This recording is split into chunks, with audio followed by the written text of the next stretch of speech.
Üdvözöllek újra Arábiába! Gyere csak közelebb! Ez közeli, túl közeli! Remélem tudod, hogy a YouTube csatornám közösségi oldalán szavazással dől el mindig, hogy melyik a következőnek bemutatott állat. Nos, a szavazás szerint ebben a részben a dámgazelláról fogok beszélni. Tarts velem, közben kiegészítem egy kis kilátóval a meglévő kifutót. A dámgazella a párosúlyú patások rendjébe tartozik, ezen belül a tülkös szarvúak családjába és az antilop formák alcsaládjába. Ha követted a bejegyzéseket a csatornán, akkor biztos már azt is láttad, hogy rendszerezem az állatokat, így a párosúlyú patásokat is külön listába szedtem. A dámgazella tudományos neve Nanger dama, de régebben gazella dama volt, ugyanis akkoriban a Nanger nemet a gazella alnemének tartották. Filogenetikai kutatások eredményeként viszont külön nembe sorolták őket, és mindkettő maradt a gazellák nemzetségén belül. A teljes kládot felvázoltam a 136. részben a Thomson gazella bemutatásakor. A dámgazellát elsőnek Peter Simon Pallas, német zoológus és botanikus írta le a tudomány számára 1766-ban. Nem ő írta a Pallas nagy lexikonát, ez a Pallas 1741-ben született és 1811-ben hunyt el, a Pallas nagy lexikonát pedig 1893-ban kezdték el készíteni a Budapesten megalakult Pallas irodalmi és nyomdai RT kiadásában. Visszatérve a bemutatandó állatunkhoz, ez a legnagyobb termetű gazella faj, és 3 alfaját különböztetik meg. Ezek közül a nominális alfaj, a Nanger dama az elterjedési területek középső részén él, és a vadonban nagyon ritkán látható. Fogságban pedig kizárólag az Egyesült Arab Emírségekben, az Al Ain állatkertben látható. A Ruficolis alfajt Smith írta le 1827-ben. Ez a legkeletebbre élő dámgazella, és ez is ritkaság a vadonban, és csak kevés állatkertben található meg. A Cseh köztársaságbeli Dvor Králové állatkertben és a már említett Arab Emirátusokbeli Al Ain állatkertben, és talán Észak-Amerikában is, és szaporító program részeként élnek ott. Korábban több állatkertben is megtalálható volt. Köznépi neve amúgy az Adra gazella. A Moor alfajt köznépi nevén Moor gazellát az angol Bennett írta le 1833-ban, és ez a legnyugatibb területeken élő alfaj. Utolsó egyedét a vadonban 1968-ban látták, emiatt a vadonban kihaltnak van nyilvánítva. Ez is kizárólag állatkertekben látható, és ugyanúgy szaporítási programokban vesz részt a világ különböző részein.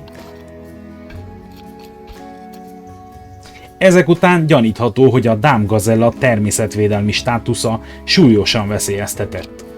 Vadonbeli elterjedési területe jelen pillanatban a Szahara középső részein van, Algéria, Csád és Niger félsivatagos vidékei, sziklás köves síkságai, de nem veti meg a tágfüves pusztákat sem.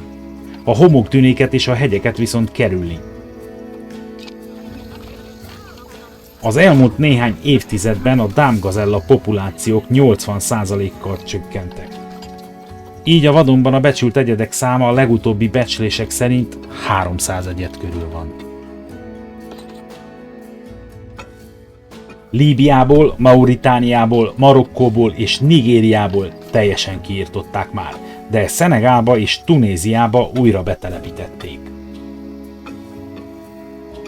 A pusztulásának oka a vadászat és a területein lévő haszonállatokkal való túllegeltetés, amely élőhelyvesztést jelent a gazellák számára, ugyanakkor a haszonállatok betegségei is veszélyt jelentenek rájuk.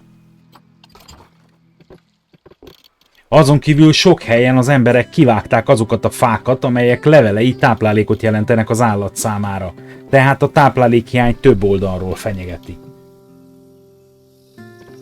Egy másik veszélyes tényező a turizmus, mivel a turisták fotózni szeretnék őket, de félénk faj lévén ezt fenyegetésnek érzékelik, és mivel menekülnek a veszély elől, a túlmelegedés és a stressz miatt elpusztulhatnak.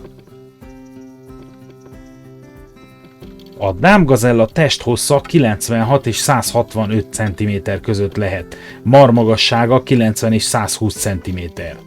A bika súlya 40 és 75 kg közötti, a tehén kisebb, súlya 35-40 kg között van. A gazella alapszíne fehér és a fejtől a nyakon keresztül végighúzódó rozsdás vöröses-barna sáv mérete alfajoktól függően különbözik. A legkevesebb a ruficolis alfajnál van. Ezek a rozsdabarna foltok a születésnél még kávébarnák, a fejlődés során élénkülnek. Szeme mentén fehér alapon fekete sáv húzódik. Hosszú lábai vannak, amelyek extra felületet biztosítanak a hő elvezetéséhez, amely nagyban segíti, hogy elviselje a forró sivatagi környezetet. Mindkét nem 25-35 cm közötti szarvat visel, de a bikák szarva hosszabb. A faj nem tűri annyira a szárazságot, mint a többi szárazságra specializálódott rokona, de azért vízigénye nem nagy. A teljes vízhiányt viszont nem éli túl. Vízigényének nagyját a növényekből nyeri ki, amelyek lehetnek akáciafajok, más cserjék és bokrok hajtásai, gyógy- és fűszernövények. 10-20 egyedes csapatokban élnek, amelyek vándorolnak az évszaktól és a táplálékmennyiségtől függően. A Szahara felé az esős évszakban vándorolnak, míg a száraz évszakban visszatérnek a száhilövbe. A dámgazella folyton figyel és mindig készenlétben van, és a fajtársait az eddig több rokonánál is megemlített pronkingnak nevezett magasra ugrálással figyelmezteti a veszélyre. A bikák csak a párzási időszakban territoriálisak. Ilyenkor a megszokott jelölési módszereket használják ők is, azaz vizelettel, trágyával és a szemük környékén lévő mirigyek váladékával jelölik meg a más bikák számára tiltott zónát. A vemesség 6-7 hónapig tart, ezután egyetlen borjú születik, amelyet az anyja 9 hónapig nevel. A születés után néhány nappal a borjú elég erős ahhoz, hogy kövesse a csordát, és egy hét elteltével már olyan gyorsan tud futni, mint a felnőtt egyedek. A bikák 18-24 hónapos koruk között, míg a tehenek 9-12 hónapos koruk között válnak ivaréretté. A vadonban átlagban 12 évet élnek, míg fogságban elérhetik a 18 éves életkort is. A fajta kihalás veszélye fenyegeti a Természetvédelmi Világszövetség vörös listája szerint. Emiatt szerepel a Washingtoni Egyezmény, vagyis a CITES egyes függelékében, a Vándorlófajok konvenciója, vagyis a CMS egyes függelékében, és a CMS száhel-szaharai antilopok megmentéséért kidolgozott cselekvési tervében is. 1971-ben Spanyolországban létrehoztak egy rezervátumot a morgazellák védelmére, hogy elkerüljék a kihalását. Ennek a neve a Parque de Rescate de la Fauna Sahariana, amit a szaharai fauna mentőparkjának lehetne fordítani. Ez az Estación Experimental de Zonas Áridas, vagy a száraz zónák kísérleti állomása keretein belül található.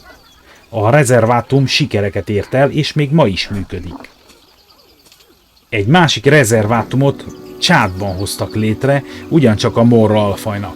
Ennek a neve Wadi Rime, Wadi Ahime Fauna Reserve.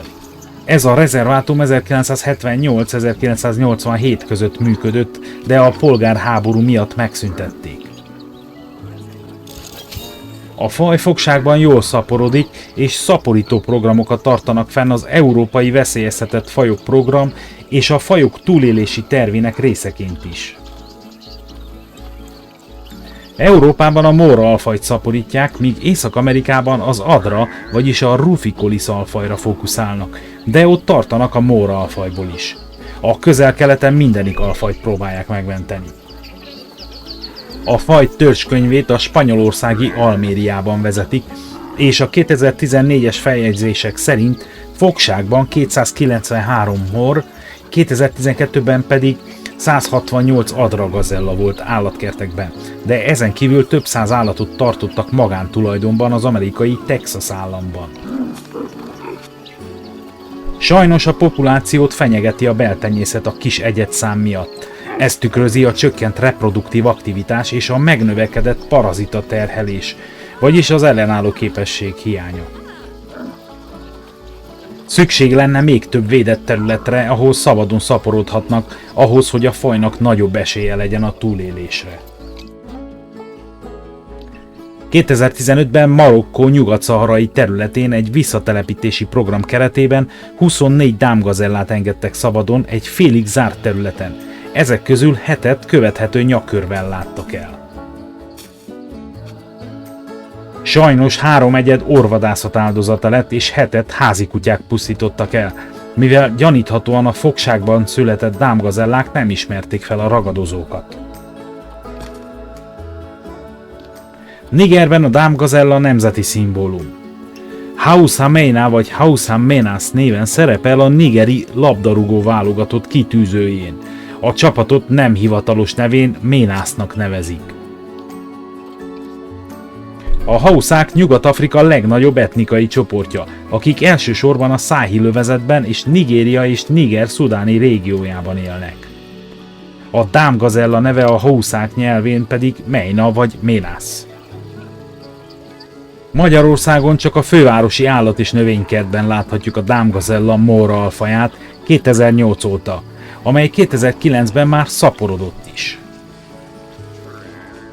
Szívesen látunk téged is, dámákat és uraságokat is a csatorna tagjai között. Semmiképp ne feledd a csatornára való feliratkozást és persze megnyomni a like gombot. Bármi hozzáfűzni valód van, kérlek írd meg kommentbe. Köszönöm, hogy megnézted. Legyen gyönyörű napod!